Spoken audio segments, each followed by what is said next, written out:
que me ha llevado muchísimo trabajo como una presentación. Tengo que decir que ha habido que poner sillas adicionales al final de la sala porque se habían terminado y están terminando de montar alguna silla. Este es uno de los momentos más esperados de todo el congreso. Hay personas que han venido solamente para escuchar a Rosa Montero. La enseñanza de español no les importaba mucho, pero bueno, ahora sí. Sin presión, ¿verdad? Sin presión, muchas gracias. Bueno, y presentar a Rosa Montero es una gran responsabilidad.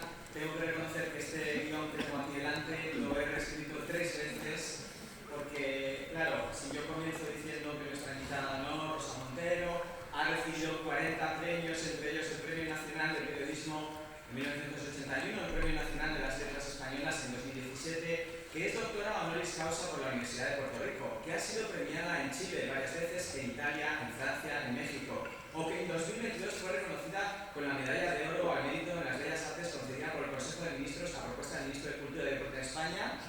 Rosa me diría: Javier, eres un aburrido. ¿Sí o no? Pues sí. Vale, lo dejo en marcha. No, pero es que eso es porque soy muy mayor también, ¿eh? Bueno, entonces, por lo que esta presentación no va a ser muy normal. Entonces ya les digo, dado que para Rosa, como reza el título de un texto suyo que yo adoro, la normalidad no existe. Me voy más bien a lo personal para contarles cómo conocí a Rosa Montero. Todo empezó una lluviosa mañana en Oxford escribiendo un correo electrónico para conseguir un permiso de texto suyo que les acabo de mencionar en el año 2010. En este intercambio de correos surgió la posibilidad de que viniera invitada a Oxford y es ahí donde me di cuenta de lo maravillosa que era la escritora que me acompañaba con su prosa los fines de semana, por supuesto ya sin saberlo. Yo me lanzaba directamente a por el postre en la revista dominical, iba al final a leer la columna de Rosa Montero y el resto de la revista realmente me importaba un pimiento, pero bueno, luego terminaba mirando alguna hoja más, pero bueno, la motivación principal siempre era leer a Rosa Montero el fin de semana. Entonces, planeando ya su estancia en Oxford, teníamos que pensar en el tema del que nos iba a hablar, y ahí fue cuando me dijo: a ver, Javier, mira, hago una charla académica, pero a mí me interesa la gente y por lo tanto conocer a tus estudiantes. Y entonces organizamos un sarao académico para hablar sobre literatura y un taller de escritura maravilloso para que los estudiantes de mi asignatura técnicas de escritura le preguntaran cosas como: ¿de dónde saca la inspiración Rosa Montero? ¿Cómo decide Rosa Montero los nombres de sus personajes? Si viaja siempre Rosa Montero con un cuadernito para apuntar las ideas o si las anota en el móvil. Importante esto. Fueron unos días maravillosos donde tuve el privilegio de desayunar con Rosa, visitar los colleges de Oxford con Rosa, pasear de noche por el siempre oscurísimo Oxford con Rosa y esnifar rapé con tabaco de fumar.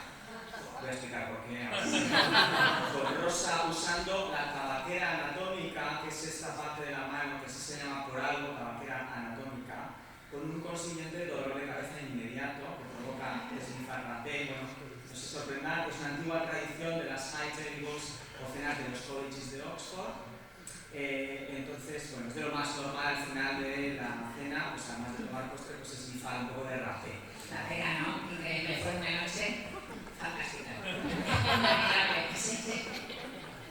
Bueno, y ya, pues Rosa dio su maravillosa conferencia, nos despedimos, y 7 años después, en 2017, asistí a la Feria Internacional de Vino Guadalajara para un evento académico, y la primera persona que vi sentada en un plato de televisión nada más entrar a la Feria de Guadalajara, Rosa Montero, a quien saludé efusivamente, quien todavía se acordaba de Javier, ese chico que estaba en Oxford con gafas, con flequillo, y que espero que no fuera por el dolor de cabeza, ¿verdad?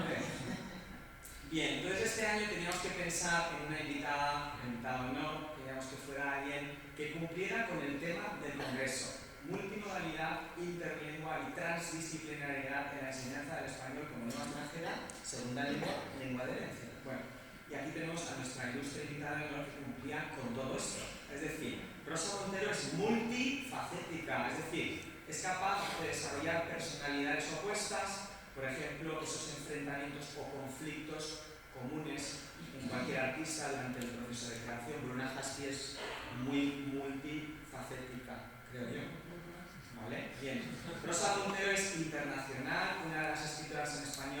más seguidas, más conocidas, más traducidas.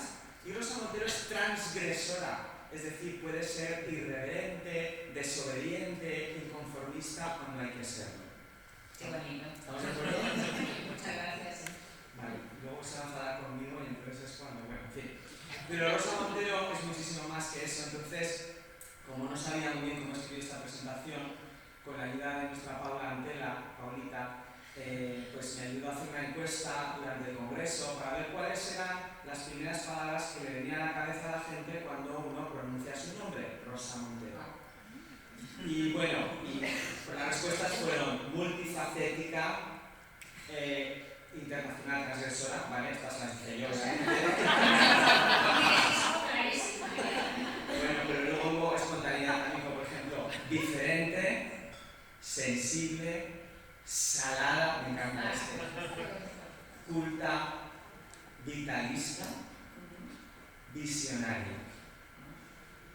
Bueno, entonces el miércoles compartimos una cena con Rosa Montero y con colegas de la Junta. Por supuesto, no fue una cena nada normal, porque la normalidad no existe, por si no lo recordaban. Y déjenme decirles que las cenas normales tampoco existen, ¿vale?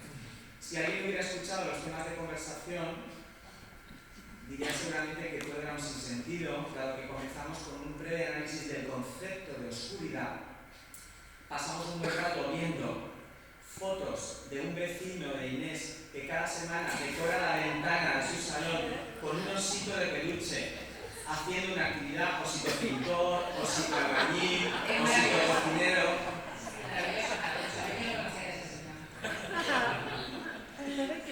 Y terminamos hablando de churros en Edimburgo. No pregunten más.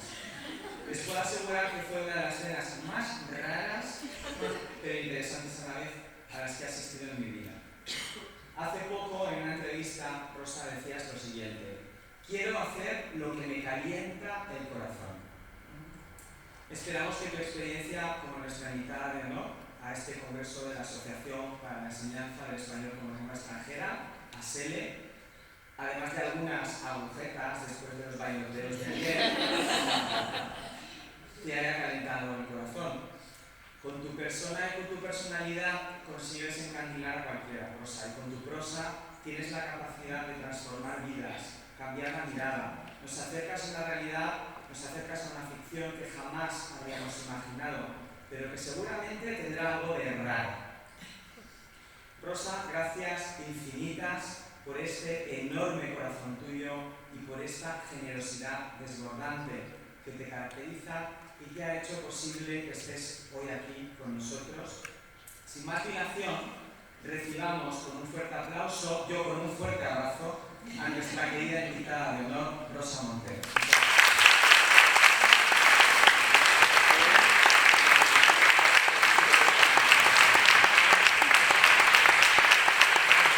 Bueno, entonces, primero, Escocia me encanta, la verdad, Edimburgo me gusta muchísimo, me parece una de mis ciudades preferidas, hacía 10 años que no venía, y uno de los rincones preferidos míos del mundo son las Highlands, donde he estado varias veces, además con mi pareja, con Pablo, que murió, o sea, tengo unos recuerdos absolutamente entrañables y que calientan mucho el corazón viviendo aquí, así que en primer lugar eso. Luego, qué maravilla esta asociación, ¿no? Magnífica, muchísimas gracias a Javier, muchísimas gracias a Carlos de la otra asociación de LLK, muchísimas gracias a Inés que me ha ido pastoreando todos los días. Muchísimas gracias a Hugo que ha estado organizándolo todo y que mañana me va a llevar al aeropuerto si es que conseguimos salir, porque se ha venido la electrónica del mundo, ¿no? Y este congreso, que son 400 personas de 35 países, de 4 continentes, es que me parece la bomba. Y luego, además, todas, ¿verdad?, estudiando, profundizando en el español, en la lengua, eso me parece increíble. Y un montón de vosotros, por lo que me habéis dicho, pues enseñáis mis textos, lo cual agradezco muchísimo, muchísimo. Claro que los que suspendan me odiarán, ¿no? Pero los que aprueben me amarán, o sea, es una cosa magnífica. Muchísimas gracias, en serio, es broma. Os lo agradezco de corazón, me parece verdaderamente conmovedor. Así que empezamos ya dichas las gracias, que las repito, muy grandes, pues empezamos un poquito esta charla. Hay un antiguo dicho que reza así: nunca digas nada que no sea más bello que el silencio. Que es una grandísima recomendación, una ley de oro para el conferenciante, diría yo, ¿no? Y hay otro cuento, un cuento árabe tradicional también, que habla de un mercader que se va a una ciudad el día del mercado, entra en la ciudad por la mañana, en la ciudad amurallada, se encuentra un mendigo, le da 2 monedas de cobre. Entonces luego se va a lo suyo el mercader, y cuando sale al atardecer de la ciudad, pues vuelve a encontrarse al mendigo y le pregunta: ¿qué hiciste con las monedas que te di? Y el mendigo dice: pues con una compré un pan para poder vivir, con otra compré una rosa para tener por qué vivir, ¿no? Entonces esta historia que se repite también, hay una historia de Confucio muy parecida, ¿no? en muchas culturas, pues se dirige a esa cosa, ese enigma, que qué nos pasa a los humanos con la belleza. O sea, tenemos necesidad perentoria y absolutamente vital de algo aparentemente inútil, ¿no? De algo que verdaderamente es, pues no nos da efectivamente de comer, ¿no? ¿Qué hace la belleza para nosotros? Que es tan absolutamente necesaria, ¿no? Esa búsqueda de la belleza. Mi manera de intentar rozar esa belleza, pues, que desde luego lo intento como usuaria de la música, como lectora. Los escritores somos en primer lugar lectores que además escribimos. Y como veo los cuadros, etcétera, como usuaria, pero también pues resulta que hago, ¿no? Intento hacer literatura, ¿no? Y eso es algo que está ahí desde siempre. Sobre todo los novelistas hemos empezado, la mayoría de los novelistas hemos empezado a escribir de niños. Por ejemplo, la Rowling, que aquí estamos en territorio Rowling, ¿no? Pues leí una entrevista que decía que su primera novela la había escrito a los 6 años y era de un conejito que hablaba, ¿no? Y yo mis primeros cuentos, que mi madre fechó y guardó, pues los escribí con 5 años y eran de ratitas que hablaban, que curiosamente nos da todas los roedores parlantes, no se puede Lo que quiero decir es que desde que me recuerdo como persona, porque el recuerdo articulado de uno mismo empieza sobre los 5 años, ¿verdad? Si quieres recordarte, empieza ahí. Desde que me recuerdo como persona, me recuerdo escribiendo. Cuando te preguntan, ¿y cuándo decidiste hacerte novelista? Le digo, no lo decidí, estaba ahí. Parafraseando a Monterroso, cuando desperté a la vida, la literatura ya estaba ahí. Entonces forma parte de la construcción esencial de lo que yo soy, de lo que somos, o sea, porque esto les pasa a prácticamente casi todos los novelistas. En mi caso, forma parte de esa construcción esencial. Soy mujer, soy morena, soy escritora, estaba ahí. Es como un esqueleto exógeno que me mantiene en pie, algo básico, profundo y estructurante, ¿no? Y estructural, ¿no? Y por cierto que además, pues yo escribía esos cuentecitos a mano, ¿verdad? Faltas de ortografía con un bolígrafo Bic que llenaba de manchas de tinta todas las páginas, pero escribir no se escribe ahí, ni a mano, como yo sigo escribiendo durante un par de años antes de ponerme al ordenador. Cuando se me ocurre la idea, empiezo a desarrollarla a mano, en cuadernitos y con estilográfica, porque siempre escribo con pluma estilográfica, solo con pluma estilográfica, ¿no?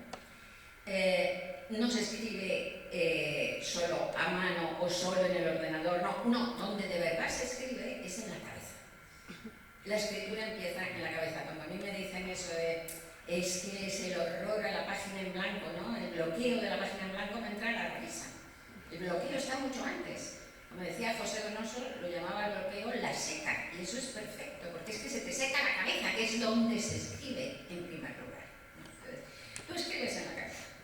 ¿Y cuál es fundamentalmente la cabeza de la gente que escribe? Bien o mal, todas las cosas que voy a decir sobre creación, sobre artistas, da igual que seas bueno o mal artista, funcionan para todos. No estoy hablando del buen artista, del buen creador, sino de la gente que nos dedicamos a esto, ¿no? Entonces, ¿cuál es la cabeza del que se dedica a la escritura? Pues os diré que es una cabeza, en general al arte, pero desde luego a la escritura, en general es una cabeza, no, en general no, siempre, según los expertos, es una cabeza sin acabar de madurar. Somos gente neurológicamente inmaduros. Esto os lo digo de verdad, o sea, me encanta la neurociencia y tal. He estudiado esto en mi libro El peligro de estar cuerdo, he pasado muchos años estudiando. Entonces, la mente humana, el cerebro humano tarda muchísimo en madurar. No madura hasta los 30 años. Hasta los 30 años, cuando me enteré de esto, comprendí muchas cosas. De mi vida y de la de los demás, ¿verdad? Entonces, y uno de los pasos más importantes en ese largo trayecto hacia la madurez neurológica sucede, quizá el paso más importante, sucede en la primera pubertad. Hasta entonces, los niños tienen la cabeza completamente, el cerebro completamente interconectado. Todas las neuronas están conectadas unas con otras por medio de las sinapsis, que son eléctricas y químicas, en una especie como de sopa química y de tormenta eléctrica bestial. Así que el cerebro de los niños es un chisporroteo absoluto, no arde. Por eso los niños ven un perro y se imaginan que es un dragón, o por eso hablan con amigos inexistentes, y si eso lo hace un niño y lo entendemos, pero si lo hiciera una persona adulta pensaríamos que es un psicótico, ¿no? Entonces, tienen ese cerebro. Entonces, en esa primera pubertad hay una poda neurológica profundísima que hace que se corten, que desaparezcan todas las conexiones del cerebro que no son útiles para concentrar el cerebro en lo útil, lo cual es buenísimo para la supervivencia humana, para la especie, ¿no? Desde un punto de vista evolutivo, pues es estupendo que se haya llegado a eso, porque concentran el cerebro en lo útil. ¿Para qué? Para que los seres humanos puedan cazar bien mamuts, recolectar sin envenenar a la tribu, encontrar a una pareja apropiada para tener descendencia, cuidar de esos niños hasta que crezcan y a su vez puedan tener descendencia. Todo esto es utilísimo para la especie. Pero resulta que hay un porcentaje de humanos que no se ponen de acuerdo los expertos en qué porcentaje es, pero que yo por otras cosas, calculo que está entre el 15 y el 20% de los humanos, que no se les poda la cabeza o que se les poda de manera insuficiente. Es decir, no pasan por ese paso de poda necesario. Y ahí los neurocientíficos dicen que entre ese porcentaje, en ese porcentaje están, como por ejemplo Mara Diersen, una neurocientífica magnífica, dice que en ese porcentaje están los enfermos mentales y la gente que nos dedicamos a cosas creativas. Y yo voy a añadir una cosa más, tengo otra teoría, creo que también estáis prácticamente todos vosotros. Porque yo estoy convencida, segura, de que hay otro montón de gente que a lo mejor no tiene por qué tener necesariamente trastornos mentales, aunque el trastorno mental pues tiene que ser algo súper común, ¿no?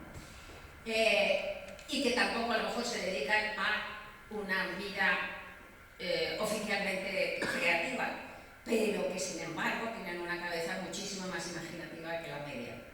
Y que son, por ejemplo, la gente que necesita leer para vivir, o sea, esa gente que son como yo lo soy, porque como os he dicho antes, los escritores somos en primer lugar lectores, ¿no? Pues que necesitas leer para poder sobrevivir, para poder levantarte por las mañanas, para aguantar la oscuridad de la vida. Bueno, pues creo que toda esa gente, que aquí insisto, creo que estáis, supongo que todos, pues creo que también tienen la cabeza, tenemos la cabeza mal podada y formamos parte de eso que definió, que es el título de esta historia, que definió Proust maravillosamente. Marcel Proust dijo: formamos parte de la magnífica y lamentable familia de los nerviosos, que me parece maravilloso. Yo quiero ser familia de los nerviosos, ¿no? El caso es que a mí, como os decía, la cabeza me va todo el rato por sí sola. También te dicen: ¿y cómo se te ocurre? ¿De dónde sacas la inspiración? Yo no escojo los libros me escogen a mí. No escojo las historias me escogen a mí. Esa cabeza rayada y mal podada que tengo va imaginando todo el rato cosas que yo no controlo, que tiene su parte buena y su parte malísima, os diré. Entonces, de repente puedo estar, por ejemplo, esperando un ascensor que a lo mejor he esperado 50 veces antes, sí que pase esto, pero de repente un día estoy esperando el ascensor y un instante antes de que se abran las puertas se me aparece la imagen de que cuando se abren las puertas voy a ver un cuerpo enroscado, un muerto, un cadáver enroscado en un charco de sangre. Y es que no es solo que lo imagino, es que lo veo, son visiones, o sea, te aparece ¡pum!, de repente me trae la cabeza. No pasa nada. La mayoría de esas imágenes que te aparecen en la cabeza no sirven para nada, no terminan en un libro, no terminan en un cuento, atraviesan tu cabeza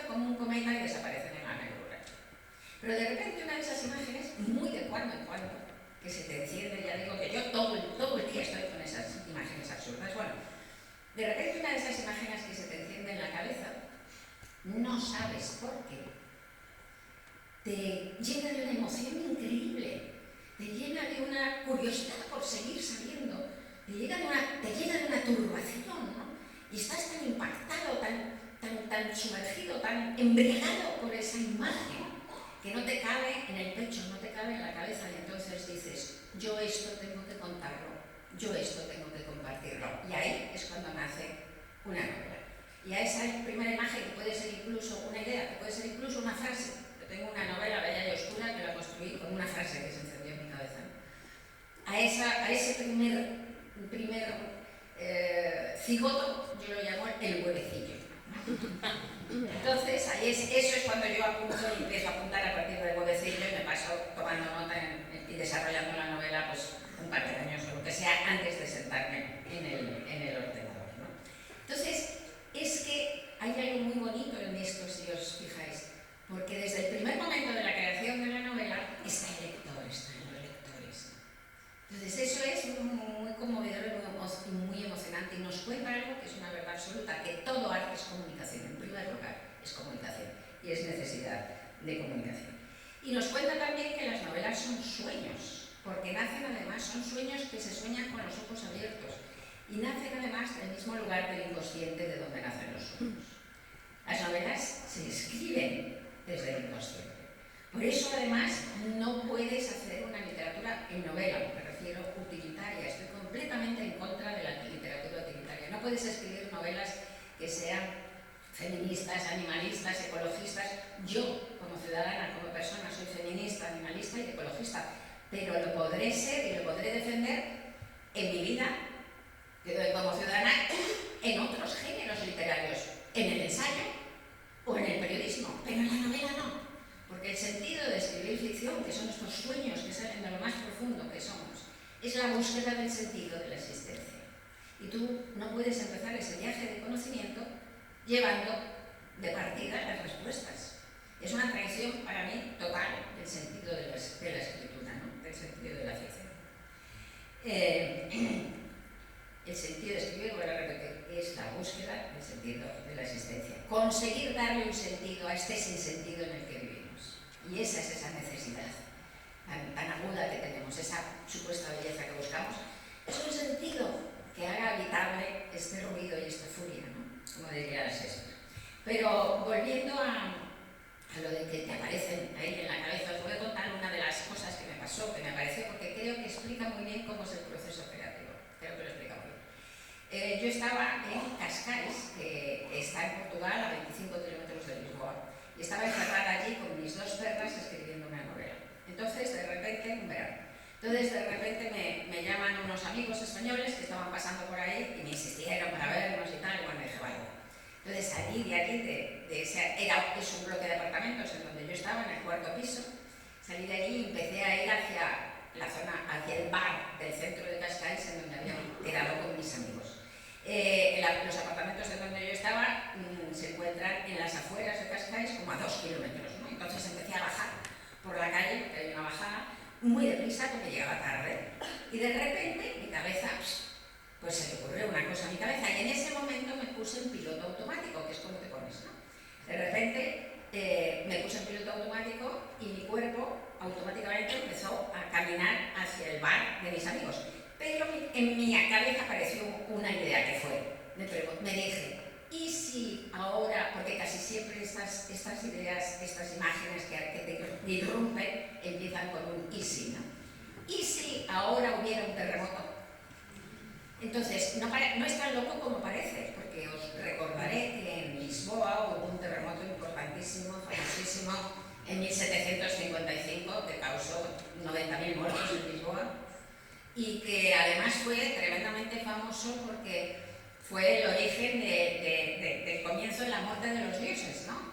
Voltaire escribió un texto muy interesante porque resulta que fue un día de fiesta, el Día de Todos los Santos en Portugal, que además era un país ultracatólico, y entonces no se podía considerar que eso era un castigo divino que Dios había tenido que ver, porque cómo manda ese castigo a un país tan ultracatólico que casi, pues eso, se murieron 90.000 personas, y con el agravante además de que se cayeron las iglesias, pero los lupanares no. Los prostíbulos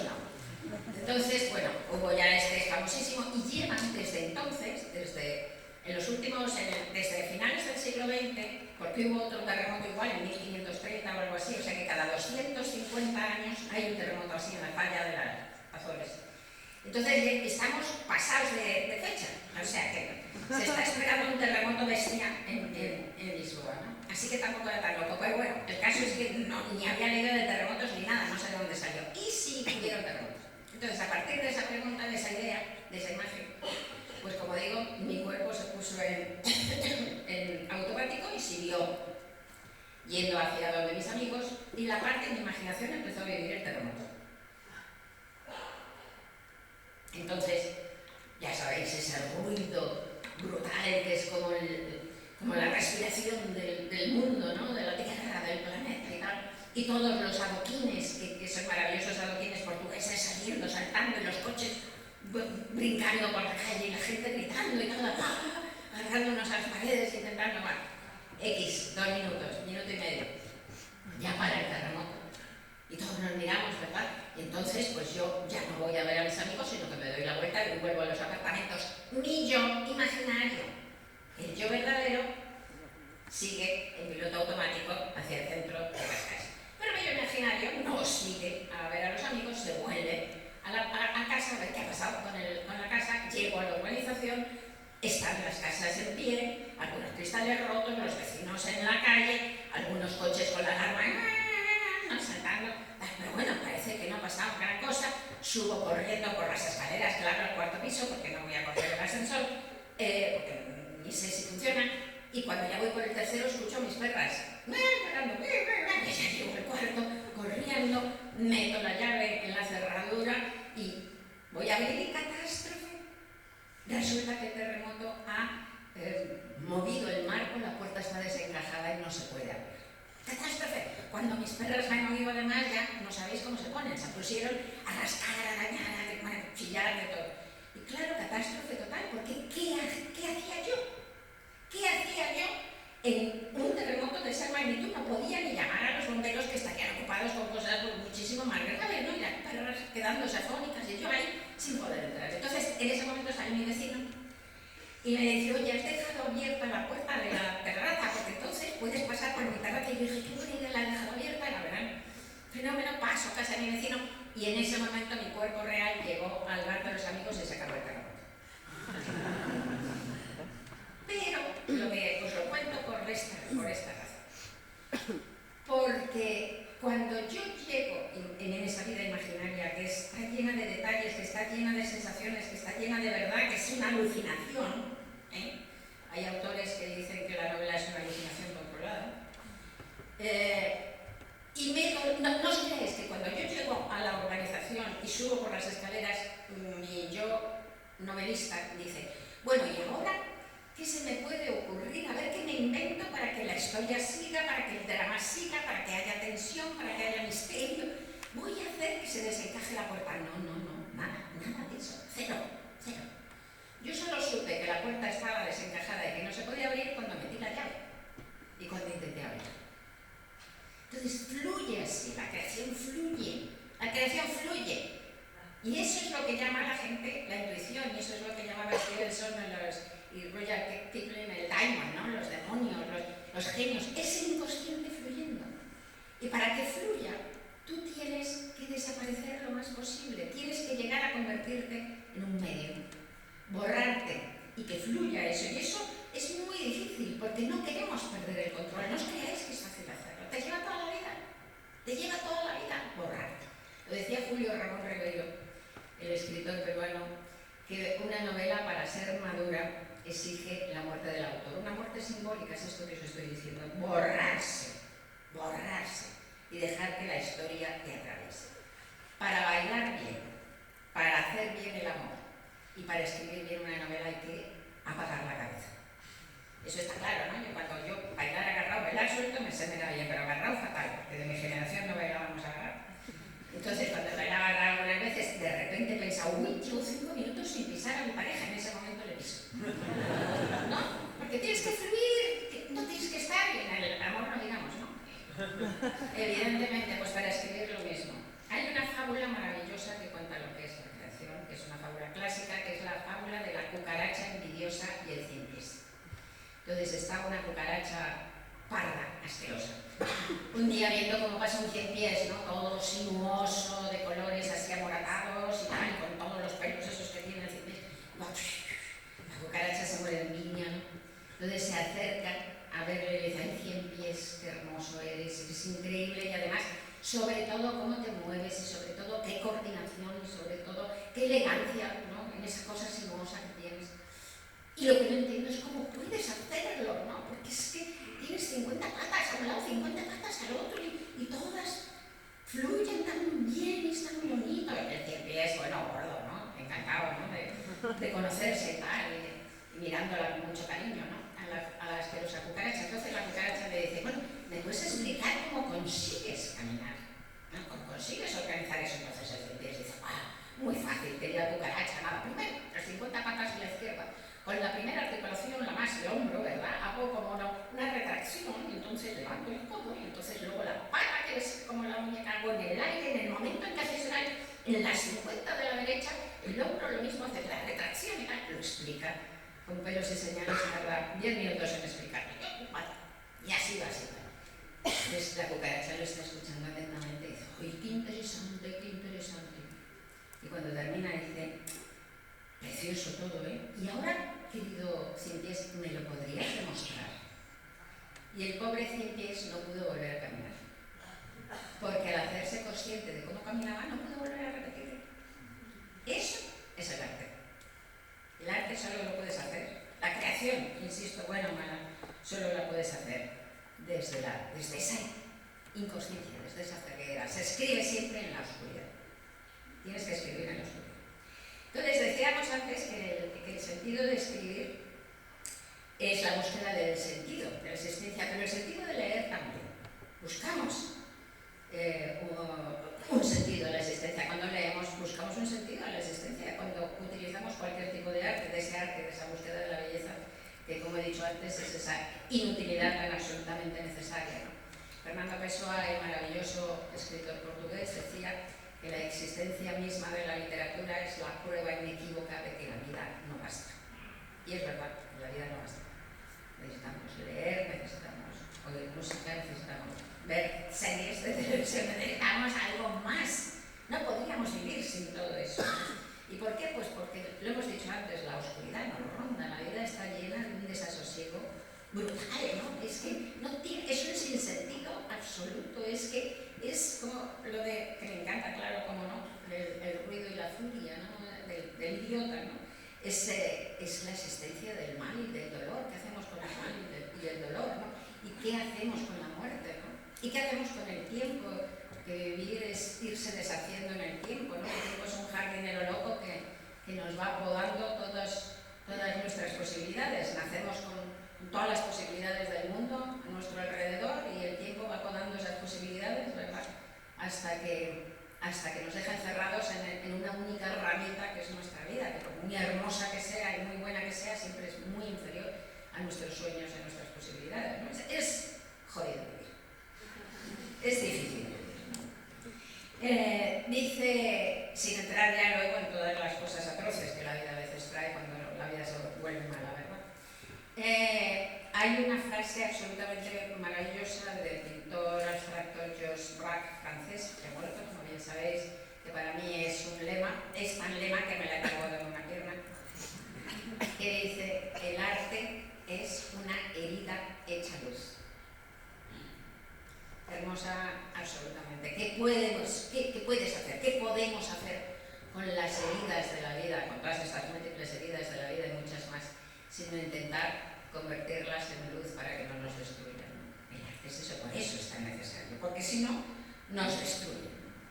Y eso lo hacemos todos en nuestra medida, y lo hacemos todos como usuarios y como buscadores de la belleza en la vida, ¿no? Absolutamente todo es ese sentido estético de ese arte que da una apariencia de sentido a este desorden, lo tenemos todos.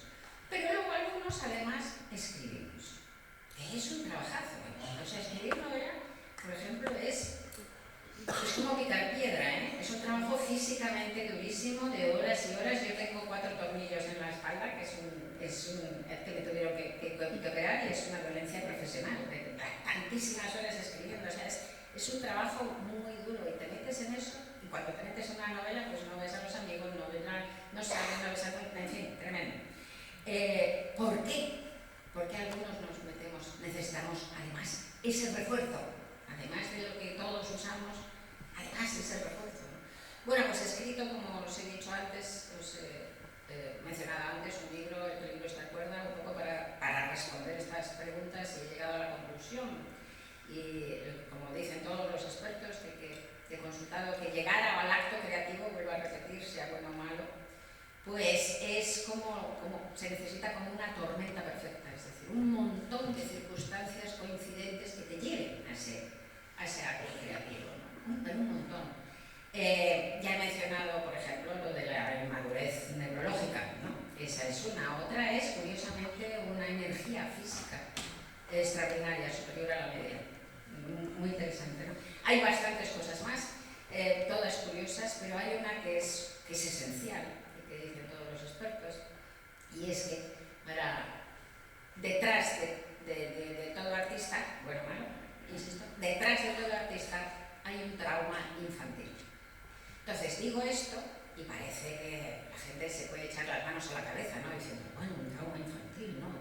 Qué cosa tan terrible. Hay traumas terribles, evidentemente, en algunos casos. Yo qué sé, Joseph Conrad, por ejemplo, sus padres que eran nacionalistas polacos, como bien sabéis, el Imperio ruso, los detuvo, los deportó al norte lado, no era Siberia, pero era otro tipo de Siberia parecido, y allí cogieron los dos, se enfermaron los dos, tuvieron tuberculosis y se murieron. Cuando Conrad tenía 10 años se habían muerto los dos padres por ese maltrato del Imperio ruso, ¿no? Terrible. Bueno, pues eso es un traumazo, obviamente, ¿no?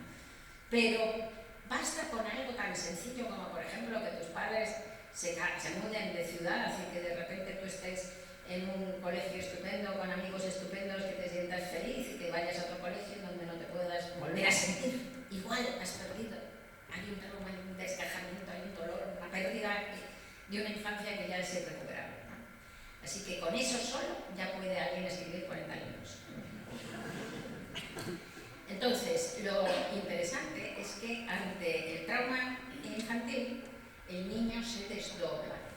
Entonces, se desdobla por ejemplo, en la niña que sufre, y en un otro yo, que según dice Ferenczi, padre de la psicología, que además cuando yo lo leí es que me atravesó, porque es tan verdad, es tan bonito, está bien expresado, está maravillosamente bien expresado. Pues el otro yo que cuida del niño que sufre es un otro yo que todo lo sabe y no siente nada. Un otro yo que todo lo sabe y no siente nada, que todos los que nos dedicamos a estas cosas creativas hemos creado ese niño y podemos reconocerlo desde una infancia muy pequeña. Hay un niño ahí que todo lo sabe y no siente nada. Y ese niño que todo lo sabe y no siente nada es el que escribe, es el que compone, es la que esculpe, es la que baila, ¿no? ¿Por qué? Porque esa mirada de la persona que todo lo sabe y no siente nada es una mirada olímpica, con una distancia suficiente y totalizadora, que es lo que te permite mirar el mundo y diseñar un orden en ese mundo, un orden y una respuesta consoladora, ¿no? Pero claro, ahí se produce un conflicto, y un conflicto grave para nosotros. Y es que si tú te has acostumbrado a pelear con el mundo, a defenderte del mundo, creando un yo que todo lo siente, que todo lo sabe y no siente nada, ¿cómo vas a sentir las cosas? ¿Cómo te las vas a apañar para sentir las cosas? ¿Cómo te las vas a apañar para unirte con tus sentimientos? Para expresar tus sentimientos. Entonces, hay mi teoría, que la pongo en el peligro de estar cuerda, es que utilizamos el arte para poder sentir el mundo. Utilizamos el arte para poder ponernos en contacto con nuestros sentimientos, ¿no? Hay otros, me vais a permitir que cite otra vez al maravilloso Pessoa, porque hay unos versos muy famosos que seguramente conoceréis de Pessoa que dicen exactamente esto. Dice Pessoa: el poeta es un fingidor, finge tan completamente que finge sentir dolor, del dolor que en verdad siente. Siente un dolor de verdad, pero necesita fingir que siente ese dolor para poder aprehenderlo, para poder hacerlo suyo, para poder sentirlo, porque si no, es un niño que todo lo sabe y no siente nada. Entonces esta es una razón, como comprenderéis, absolutamente esencial para escribir, ¿no? Del dolor de perder nace el amor, decía el psiquiatra Philip Reynolds, ¿no? Y al cabo, pues te das cuenta, yo he llegado a la conclusión de que escribo para intentar darle al mal y al dolor un sentido que en realidad sé que no tiene, ¿no? Pero aquí vuelvo otra vez a meteros, ¿no? Como con lo de la familia de los nerviosos. A ver, mis queridos nerviosos, los escritores sobre todo, o sea, los escritores, los novelistas, los que nos dedicamos a esto, pues no hay gran diferencia en realidad en el fondo con el resto de la humanidad, porque el ser humano es sobre todo una narración. Perdón, que vengo a garganta por bueno. El ser humano es sobre todo una narración. El ser humano es esencialmente una narración. Somos palabras en busca de sentido. Esencialmente somos eso, ¿no? Hay un estudio que hizo la OMS, la Organización Mundial de la Salud, en el año 2011. Un estudio sobre la depresión que ha sido el estudio más grande que se ha hecho jamás. Para que os hagáis una idea, la muestra tenía 89.000 personas de muestra en el estudio, pertenecientes a 18 países, entre ellos España. Entonces, el estudio era para intentar identificar qué podían ser los detonantes que conducían a las personas a una depresión grave. Se estudiaban miles de variables, pues, por supuesto que la educación, el nivel educativo, el vivir en el campo o en la ciudad, el nivel social, el dinero que se tuviera, el ser hombre o ser mujer, la edad, en fin, todo, montones de variantes. Pero a mí lo que me interesa es esto, que ese estudio descubrió un resultado completamente antiintuitivo y absurdo en apariencia. Descubrió que si eres viuda o viudo, eso no te predispone a tener una depresión grave. Pero si eres divorciado o divorciada, sí. Claro, a mí cuando leí eso me quedé en pisoja, no me lo podía creer, porque además yo soy viuda. Y dices, es que esto, pues eso, tan antiintuitivo, ¿no? ¿Cómo puede ser esto? Entonces, si esto es verdad, te preguntas, ¿qué es lo que les falta a los divorciados y divorciadas que no les falta a los viudos? No es el ser querido, obviamente. ¿Qué es lo que les falta? Un relato consolador. Porque cuando se ha muerto tu pareja, tú cierras esa parte de tu vida y te la cuentas de una manera consoladora en la que te puedes apoyar y seguir viviendo.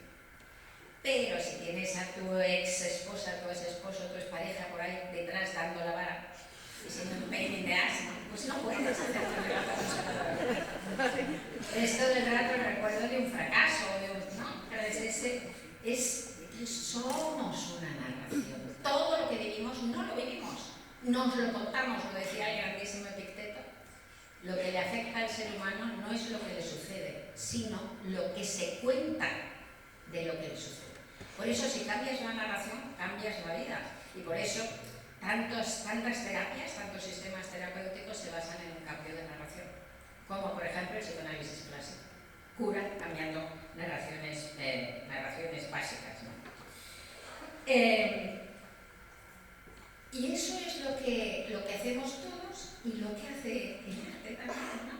Pues eso, el intento, ¿no?, de todo arte, el intento de acotar con palabras, con esa narración, el intento de construir una coherencia, el intento de dar una apariencia de destino, el intento, en definitiva, de domesticar un poco al monstruo de la vida para que no nos coma, ¿no?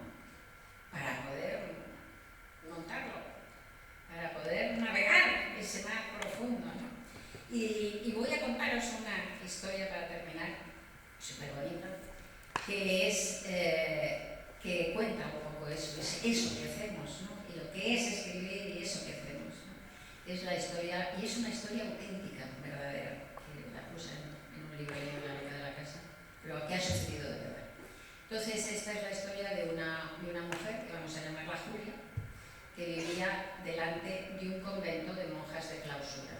Como aquí hay gente de todos los países, pues no sé si sabréis que las monjas de clausura, sobre todo en aquellos tiempos, porque esta es una historia de hace algunas décadas, antes del Concilio Vaticano II, me parece, pues se metían en la clausura muy jóvenes, normalmente ya no podían volver a salir, no salían, era una vida durísima. Y no podían ver a nadie del exterior. Y para mantenerse, eso sigue sucediendo ahora, pues hacían cosas como, por ejemplo, dulces. Son muy famosos los dulces de las monjas, ¿no? Entonces la gente de fuera va a comprar los dulces, pero va a comprarla, no las puedes ver, sino que hay unos tornos de madera, opacos, por supuesto, de madera, que giran y que entonces tú hablas a través del torno con la madre portera. Y entonces le dice, pues quiero una caja de magdalenas. Entonces la madre portera te deja la caja en el torno, tú dejas el dinero, da la vuelta, te lo llevas. Entonces esta Julia vivía enfrente de un convento de monjas de clausura del siglo XVI. Y estaban ahí, claro, las monjas, y ella se había acostumbrado a ir todos los sábados a comprar unos dulces. Y de tanto ir, pues se hizo como amiga de esa hermana, de esa madre portera que no había visto nunca, pero con la que había hablado tantas veces. Entonces un día le dijo, madre, me llamo Julia tal y cual, vivo justamente enfrente, nada más cruzar la calle de este convento, vivo en el piso 3º, los balcones dan aquí, o sea, es justo enfrente. Y bueno, yo sé lo difícil, lo dura, que es la clausura, o sea que si tiene alguna vez, necesita algo, que yo lleve una carta a sus padres, que lo que sea del mundo exterior, pues mándeme llamar y ya está, yo lo que sea, a su disposición. La monja dijo, pues muchas gracias, nada, se despidieron y pasaron 3 meses, pasaron 3 años, pasaron 30 años.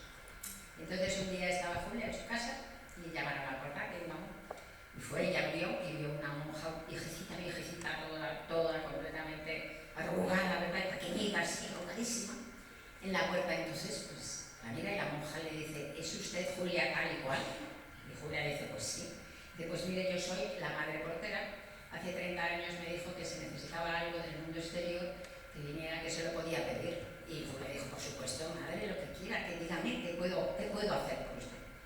Y la monja dijo, quiero que me deje salir al balcón. Entonces esta Julia, extrañada, la condujo por el largo pasillo de las casas antiguas hasta los balcones de delante, salen las dos al balcón y se quedan 5 minutos en silencio en el balcón mirando el convento. Y al cabo de los 5 minutos la monja dice, es hermoso, ¿verdad? Y Julia dijo, sí, muy hermoso. Y ahí la monja se fue y regresó al convento, previsiblemente para no volver a salir jamás. Eso es exactamente lo que hacemos con el arte.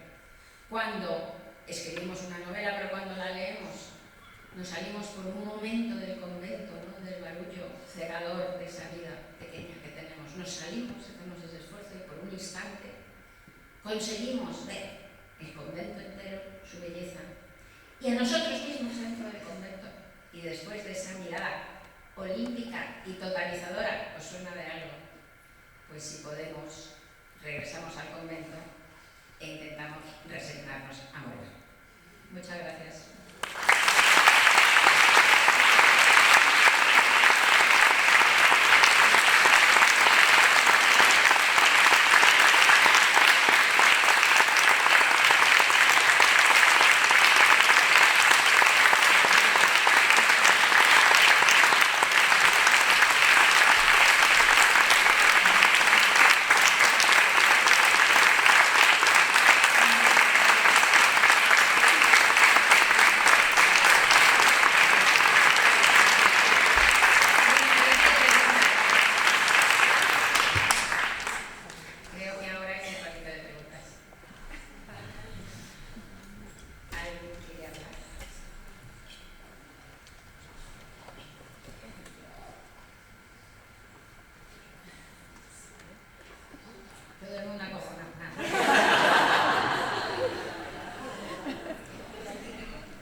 es contradictorio, pero es así. Por un lado tiene que desaparecer tu control lo máximo para que venga el daño y venga la inspiración y se te ocurran las historias y tal. Pero luego, eso que arde aquí, por ejemplo, yo acabo de terminar, he entregado hace 4 días, la última novela de Bruna Husky, que saldrá en enero, y de verdad que estoy feliz porque la he escrito ardiendo, ¿no? En el sentido que me ardía la cabeza. Fantástico, ¿no? Pero luego eso que te arde aquí, lo tienes que pasar al papel. Entonces, cuando yo era más joven, mucho más joven, cuando empezaba, entre lo que te ardía aquí y lo que salía en el papel, había una distancia sideral, desesperante. Entonces, cada vez ese oficio se aprende. ¿Cómo consigo que esto que arde aquí se parezca a lo que queda aquí? Y ese sí que se aprende, y ese sí que tienes que tener control de alguna manera, ¿sabes? Eso es interesante, esa especie de dualidad, ¿no? Como dos marchas. Es curioso, ¿no? Entonces, en esa parte de la escritura, efectivamente, de todas maneras sigue siendo algo tremendamente íntimo. Entonces, no puedes pensar así como en periodismo escrito, que es un género literario. Para mí el periodismo escrito es un género literario como cualquier otro. La sangre fría de Tema Capote es un reportaje, es un libro literariamente magnífico, ¿no? Pero son géneros con normas distintas, muy distintas. De la ficción y el periodismo son completamente opuestos, ¿no? Pues entonces en el periodismo tú piensas en los lectores siempre, porque por ejemplo escribes distinto si escribes en un diario generalista, si escribes en una revista especializada, ¿sabes? O sea, piensas en los lectores. Pero en la novela no, porque es algo que como te sale tan de dentro, es tan íntimo, ¿no? Y tan como onírico, ¿no? En un sentido profundo. Bueno, pues escribes para la lectora que llevas dentro.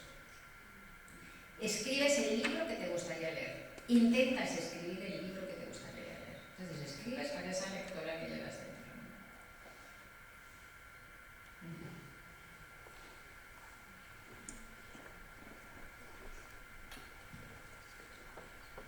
Muchas gracias por esta charla. Y quise pensar en una cosa. Has hablado de que todas las historias que se te ocurren y cuando vas caminando viven como de alguna manera en este universo paralelo tan bonito que es la escritura. Pero se me ocurre pensar si considerarías alguna vez poner todo eso en la maquinaria de hacer dinero de Netflix. No sé si considerarías. Hombre, sí, eso sí que lo hace. Primero, además, es que hay muchas maneras de escribir, como vuelvo a repetir, y no se debe vivir de la escritura creativa.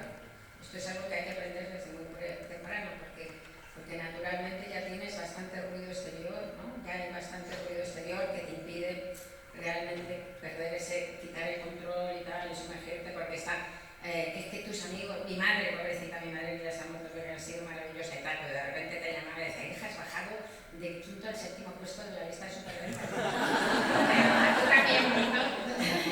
Me fastidies, ¿no?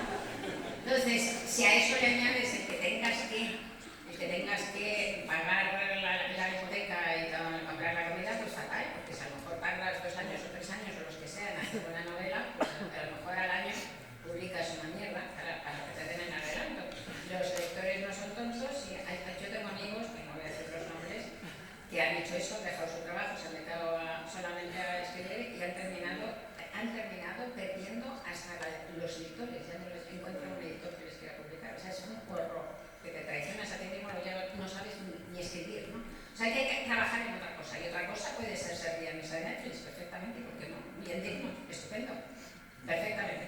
Fuera de eso, luego también está el hecho de que escribas un libro y que te compren los derechos en Netflix. Por ejemplo, nos han comprado los derechos a Olivia Trull y a mí de la desconocida, que es una novela que hicimos a 4 manos para un festival que nos lo pidió y tal, el Quai de Polar francés y tal, y que fue muy divertido, hacer un experimento muy divertido y muy loco, que la sacamos el año pasado, La desconocida. La ha comprado Netflix y van a hacer una película que empezarán a rodar en enero, creo, o sea, que saldrá el año que viene. Pero por otro lado, ser guionista testigo me parece un trabajo de lo más digno.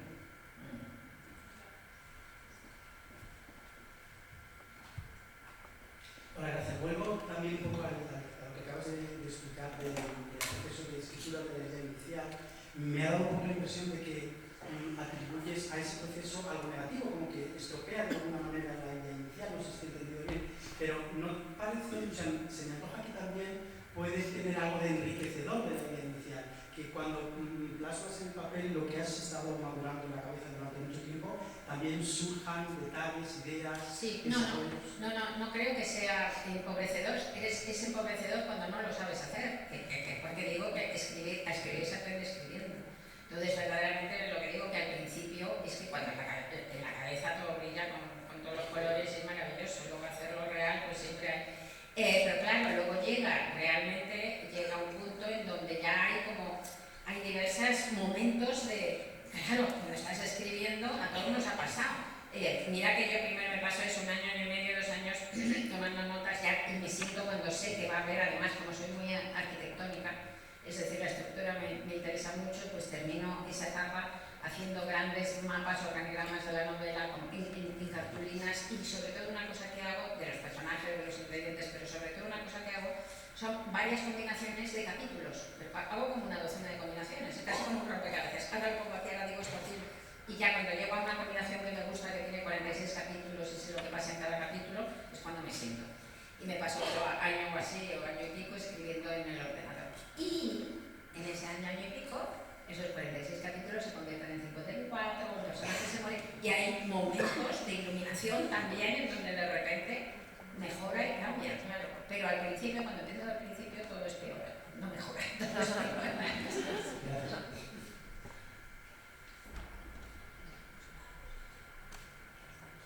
Vale, en primer lugar, muchísimas gracias, ya, porque ha sido fantástico. Muchas gracias, querido. Has hablado de la novela, ¿ya? Pero a mí me interesa también mucho la columna a la que se refería Javier, que muchos de nosotros docentes aquí hemos vivido gracias a tu columna. ¿Cómo haces frente a la columna? ¿Cómo te traes esa frescura a la columna que tienes? O sea, no sé cómo funcionará con el País Semanal, pero imagino que tienes una fecha, límite. Claro, es una de las normas del periodismo. ¿Cómo te enfrentas a esa Bueno, columna periodística que para mí, por otro lado, tiene muchísima poesía? ¿Ya? Muchas gracias. Pues mira lo del periodismo, vuelvo entonces a hablar del periodismo. El periodismo que yo he hecho, que siempre ha sido escrito, soy plumilla, he hecho reportajes, he hecho crónicas, he hecho entrevistas y he hecho todos los géneros, ¿no? Subgéneros. Y he hecho columnas, y ahora solo hago columnas. Entonces, como te digo, es también un género literario. Hay gente, por ejemplo, Millás, que empezó escribiendo novela, descubrió muy mayor el periodismo y ahora es lo que más le gusta. Y tiene puesto el corazón en eso, ¿no? Yo mi corazón íntimo es la narrativa, pero el periodismo me ha dado, para mí pertenece a mi ser social, no es estructural como la ficción, pero ha sido un trabajo maravilloso que me ha enseñado muchos mundos, y no solo geográficos, sino sobre todo mundos interiores. Vamos, me parece precioso. Pero son completamente distintos, como te decía, ¿no? El periodismo versus la ficción, pues mira, es antitéticos incluso, ¿no? En periodismo la claridad es un valor, cuanto más clara y menos equivocada sea una pieza periodística, mejor. En narrativa la ambigüedad es un valor. Cuantas más lecturas tenga una novela, incluso contradictorias, mejor, ¿no? En periodismo hablas de lo que sabes y de lo que te documentas, y haces entrevistas con los autores, gestores de la historia, vas a documentación, todo, y cuando ya sabes todo lo más posible lo cuentas. En novela hablas de lo que no sabes que sabes, que escribes a ciegas, como decíamos, ¿no? En periodismo hablas de, eres un árbol y estás hablando de los otros árboles del bosque. Y en novela intentas elevar el vuelo, ser un águila y hablar del bosque entero, e incluso viéndote a ti mismo, como en el relato de la monja, ¿no? Como árbol dentro del bosque, ¿no? Es que son dos maneras de relacionarte con la realidad distintas.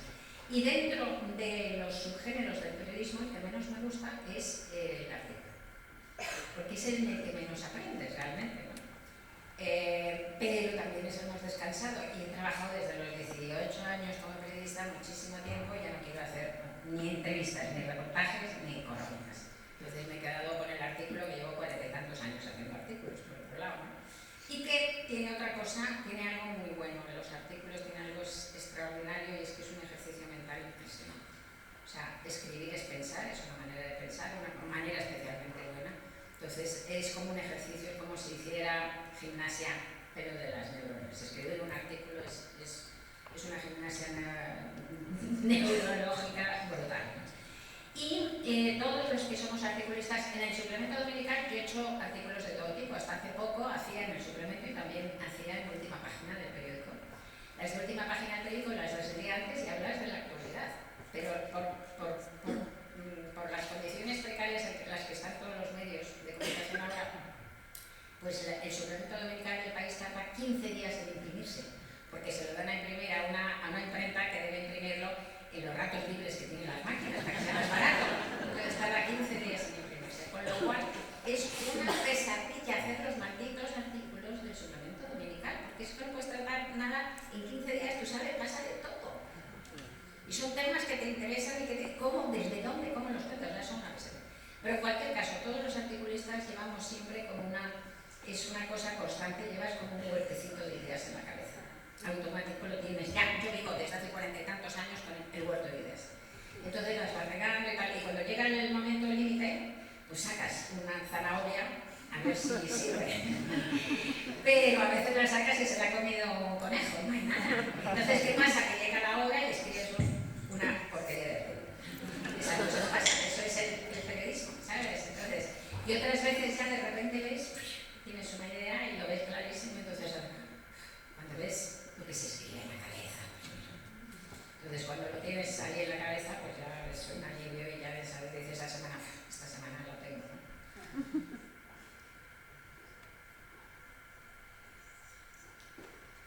Yo vuelvo a la novela. Hola. Hola. A mí me gustaría saber si compartes la idea de que todo escritor pone parte de su biografía en sus historias. Si la respuesta es afirmativa, ¿cómo lo haces para que eso no sea evidente, para que quede difuso? ¿La repartes entre diferentes personajes, te identificas con uno, igual no la compartes? No, sí, es que verás, yo soy una de las escritoras que no soporta que mi vida esté, que no puedo llevarte, de hecho no puedo. Cuando se murió Pablo,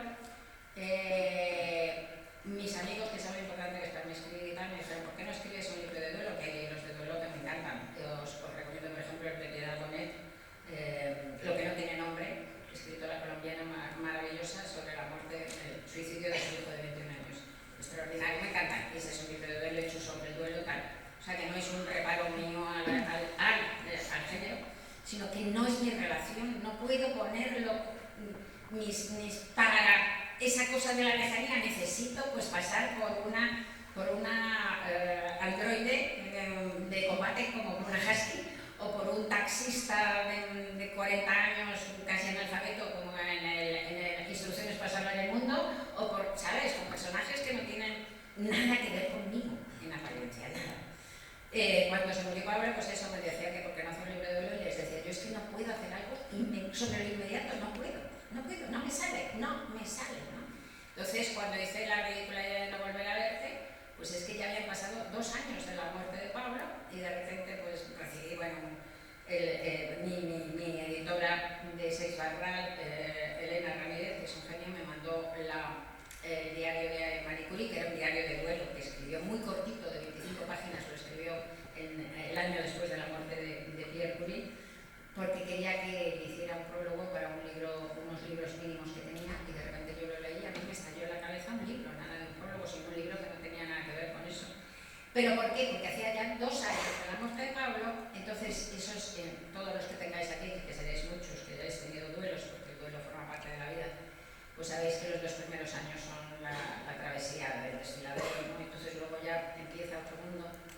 Y ahí yo ya vi que yo podía hablar del duelo de Pablo sin hablar de mi duelo, sino hablando del duelo de todos. Y ahí ya me sentía cómoda para escribir, ¿sabes? Entonces, ¿qué pasa? Que nacen del inconsciente, o sea que no reniego de lo que dices tampoco del todo por esto que te voy a explicar. Las novelas, como te digo, nacen del inconsciente, son como sueños diurnos, sueños con los ojos abiertos. Entonces tú puedes soñar por la noche, por ejemplo, que te nacen unas alas enormes, membranosas, rojas, preciosas, sedosas a la espalda, y que vuelas sobre, sobre el Polo Norte.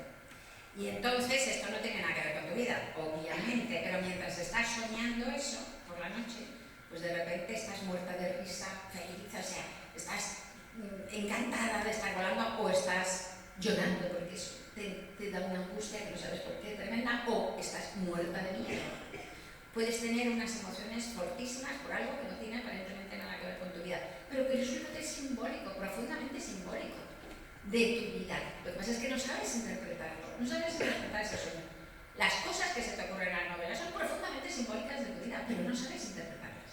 Entonces yo lo que tengo es la convicción de que si hay alguien con muy buena escucha, con buena sensibilidad, que se tomara el trabajo de leer toda mi obra seguida, que son trabajar, pues seguro que terminaría sabiendo más de mí que yo, porque estás de alguna manera por detrás, pero de una forma simbólica. Hay otros autores que, sin embargo, parten, hay otro tipo de autores, en realidad nos dividimos un poquito y hay algunos que hacen los dos caminos, ¿no? Pero hay otro tipo de autores que parten siempre de lo suyo y que pueden ser unos autores extraordinarios porque llegan a alejarse, a convertirlo en universal, ¿no? Como Proust, no, evidentemente, o como el mismo Conrad, ¿no? Conrad, El corazón de las tinieblas, que es una novela tan absolutamente literaria y que parece tan simbólica y blanda, pues narra punto por punto su viaje al Congo. Narra punto por punto una historia suya personal. Entonces pero yo no, yo eso no puedo hacer. Yo quería preguntarte... ¿Dónde estás? Ah, vale. Quería preguntarte cuándo sabes, cuando tienes una idea, si va a terminar en un cuento o en una novela. Pues tengo pocos cuentos, eso en primer lugar. O sea, soy más novela, tengo pocos cuentos y luego se nota por la intensidad. O sea, yo cuando realmente me arrebato completamente es una novela.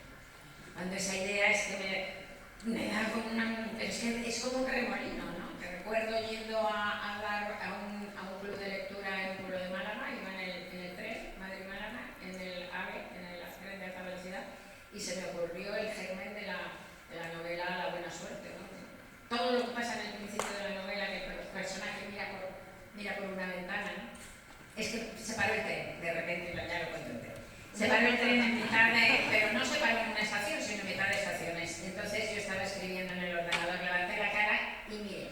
Y vi un pueblo horrendo, unos azabaques horrendos de un pueblo horrendo, y varias vías, y pegado a las vías como el segundo piso, porque claro, estaban levantadas las vías, como el segundo o tercer piso de una casa horrenda de estas del desarrollismo más barato español, con todos los ladrillos, pero lleno de salitre, y había un balcón con la carpintería alabeada que no cerraba bien el balcón de aluminio de esta horrenda, y unas rejas completamente oxidadas y una bombona de gas reventada y un cartel que era la tapa de una caja de zapatos con unos cables atados, escrito a mano, se vende y un teléfono.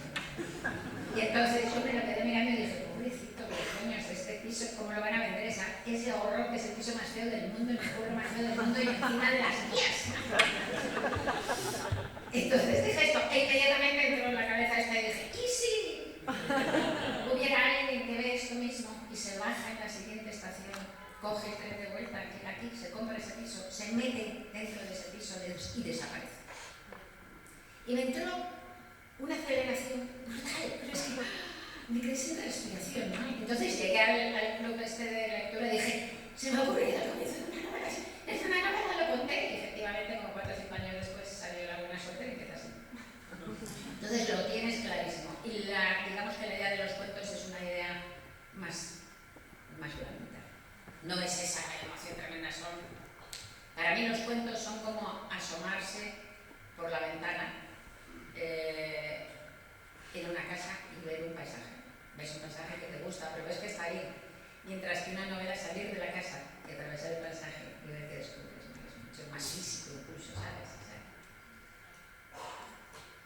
Rosa, gracias, muy interesante, fascinante. Yo te quería preguntar precisamente por Burma Husky, que decía anoche que me encanta esta androide de ciencia ficción, estas novelas de ciencia ficción situadas en Madrid del 2100, creo, sí. Pero creo que son un reflejo y una crítica y un comentario sobre la realidad apabullante, clarísimo, transparente. Pero también te quería preguntar si